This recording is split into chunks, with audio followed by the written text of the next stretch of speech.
Welcome to The Explainer. Today we are diving into one of history's great big paradoxes. How did a tiny, persecuted faith, born in a pretty remote corner of an empire, end up conquering that very empire from the inside out? It's a story that honestly changed everything for the Western world. Okay, so let's get right into it. This really is a genuine historical mystery. I mean, think about it. How does a movement that starts with just a handful of followers, a movement that is completely at odds with the state, how does that become the state religion? We're going to solve this thing together, piece by piece. And right off the bat, our first clue is just a beautiful piece of historical irony. See, the very things that made Rome so incredibly powerful, its organization, its sheer might, its reach, well, those very things also created the perfect conditions for this new faith to spread like an absolute wildfire. To really get a feel for this, you have to picture the scene. Over here, you've got this small, kind of obscure religious sect from Judea. And over there, the most powerful, most sophisticated empire the world had ever seen. The odds, well, to say they weren't in their favor is putting it really, really mildly. So, what was the first big clue in solving this whole mystery? You might think it was something miraculous, but it was actually something way more practical. It was the empire's own infrastructure.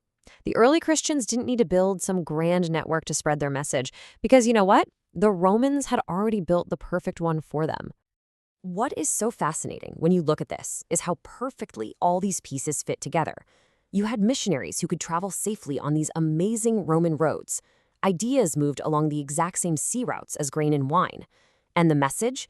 It found incredibly fertile ground in these crowded cities where people from all over were mingling. And because of a common language, Koine Greek, which was the everyday language spoken all over the empire, a missionary from Syria could actually be understood in a port in Italy. And crucially, they often found their first audiences in existing Jewish synagogues, using those communities as a sort of springboard.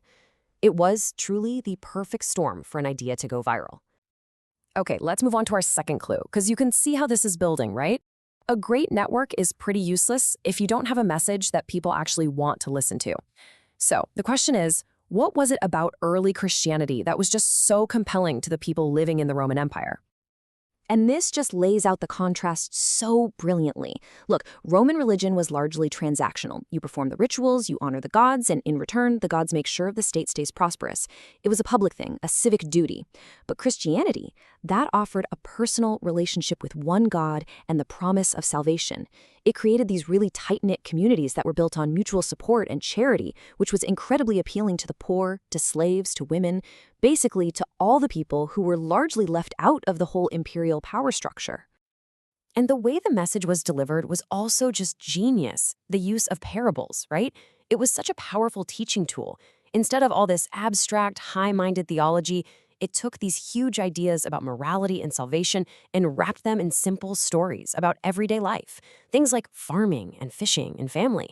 This made the teaching so relatable to ordinary people, not just the highly educated elites.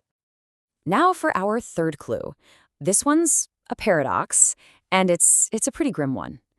You would think, logically, that the empire's attempts to just completely stamp out this new religion would have worked. But so often, and so brutally, it had the exact opposite effect. And here's that crucial paradox.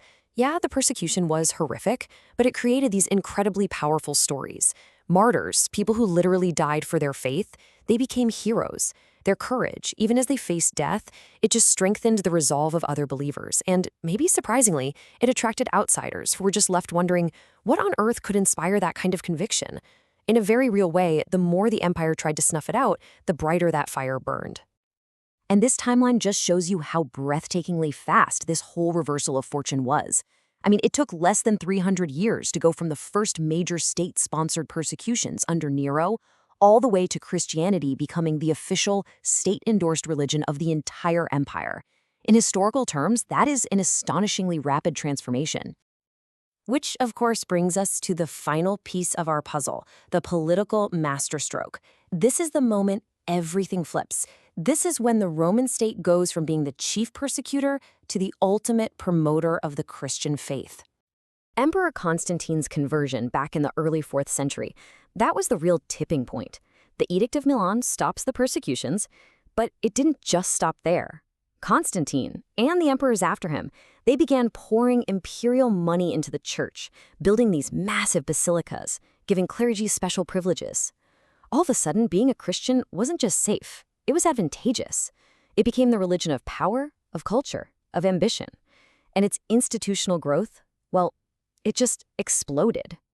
So, when you put it all together, the mystery is solved. See, it wasn't just one single thing. It was this perfect storm of factors. The Roman infrastructure provided the network. An incredibly appealing message gave people the motivation.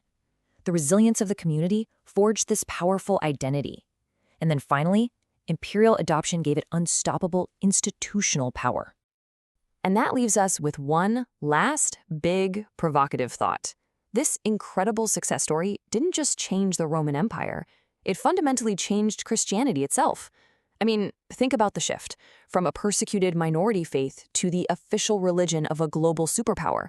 The consequences of that would echo for the next 2,000 years, completely reshaping politics, culture, and the very definition of the West. So what do you think?